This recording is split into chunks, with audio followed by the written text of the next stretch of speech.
Every week I see cars with the exact same problems. Burnt out brakes, premature engine wear, suspensions that look like they fought a war. And you know what? Most of that damage didn't come from accidents or age. It came from habits. Little things that drivers do every single day without thinking. Things that slowly and silently destroy their car. So today I'm breaking down 12 bad driving habits that cost people thousands of dollars, and you might be doing several of them without even realizing it.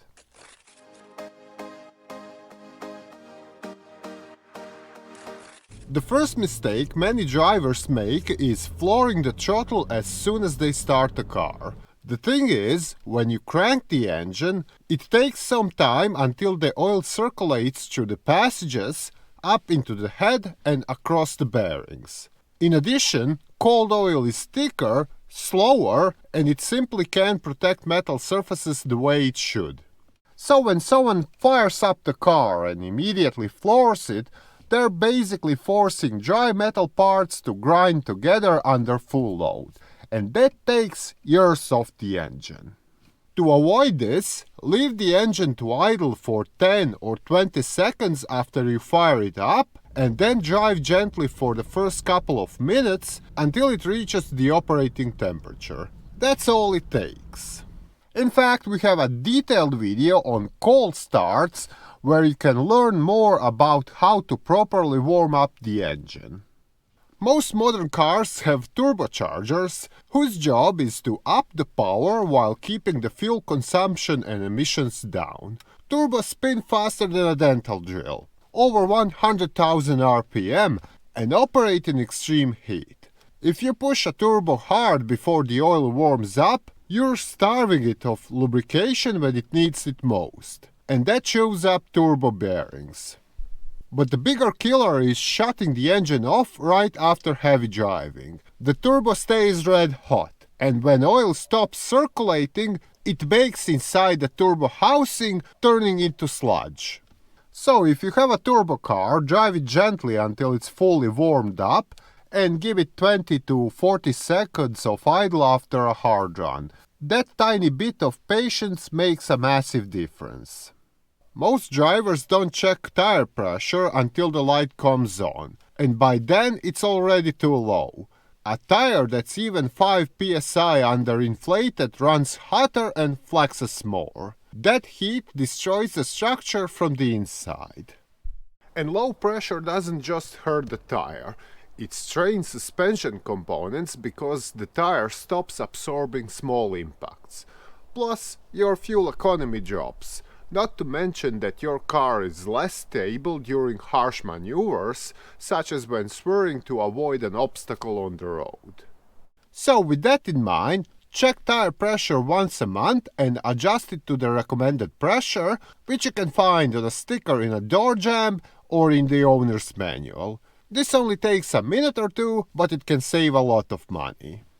Practically all modern cars have a fuel pump that sits inside the tank, submerged in gas to stay cool.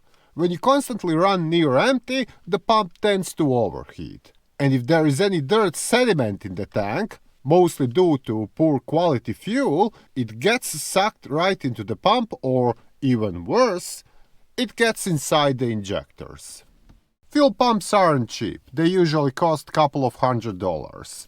And replacing them is usually a difficult job that requires dismantling the whole gas tank.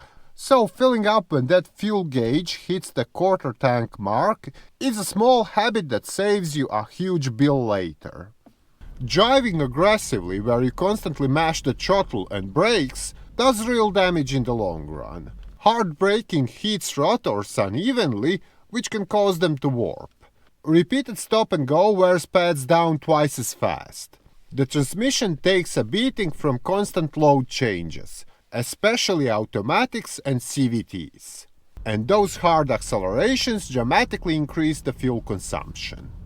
So smooth driving isn't just for comfort, it's mechanical sympathy that ensures your car lasts longer, drives better, and uses less gas. Our cars have an array of warning lights on the dashboard to alert you if something's wrong. For instance, that little red symbol with an oil can, if it comes on while you're driving, you have seconds before major engine damage. ABS or traction control lights means you've lost stability systems. Check engine light could be something as simple as a loose gas cap, or an early sign of a failing catalytic converter or faulty sensor. If a light stays on, check it. Some of them are pretty straightforward, such as oil pressure or a low coolant level. For others, such as the check engine, you will need to hook up a scan tool and check the trouble codes. Ignoring these warnings won't make the problem go away, and it will only make it more expensive to fix. Keeping your foot on the brake pedal the whole way down a hill cooks your brakes. The pads glaze over, and even rotors can warp if you really overheat them. In addition, brake fluid heats up and forms air bubbles, which makes the pedal feel spongy and makes the whole thing dangerous. So, when going on a long downhill, use your gears, downshift, and let the engine do the work. It's designed for it. If you drive a manual car and have a habit of staying in gear with the clutch pressed while stationary, this can do some real damage. The release bearing stays engaged all the time, and it also constantly loads the pressure plate. Everything is under tension and generating heat. This is why you should shift into neutral and release the clutch when waiting for a traffic light or sitting in place for a longer period of time. And plus, by doing so, you're relaxing your left foot. Every vehicle has its load capacity, which tells you how much stuff it can carry. When you overload your car, the suspension compresses more than it was designed to. Bushings tear, shocks overheat. Brakes work harder because the car takes more effort to stop.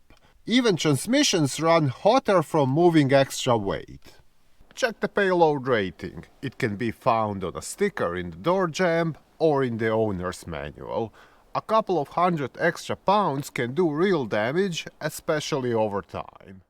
Slamming a pothole puts brutal shock loads through the entire front end. You can bend control arms, pop ball joints, destroy bushings, or knock your alignment out so far that your tires start wearing unevenly with days. Suspension is designed to absorb impacts, not violent collisions. Slow down for bumps and keep your wheels straight when you hit potholes. Fluids are engineered for specific temperatures, pressures, and components. A wrong transmission fluid can destroy seals. Wrong coolant can corrode your radiator. Cheap oil breaks down fast and leaves sludge behind. That manual isn't being picky. Fluids matter. Use the right spec and change them on time. Road salt and coastal moisture are brutal on metal. They pack into nooks and seams under the car, slowly eating through the frame rails, suspension mounts, brake lines, and exhaust systems. Once rust starts, it spreads, but a simple undercarriage rinse once a month, especially in winter, keeps salt from doing long-term damage. What matters most isn't feeling bad about your habits, it's changing them. A few small adjustments in how you drive can add years to your car's life and save you some serious money. If you want a video on good habits every driver should be doing, let me know and I'll make it. Drop a comment telling me which habit you're fixing starting today, and hit that like button so more drivers can learn how to actually take care of their cars. Bye!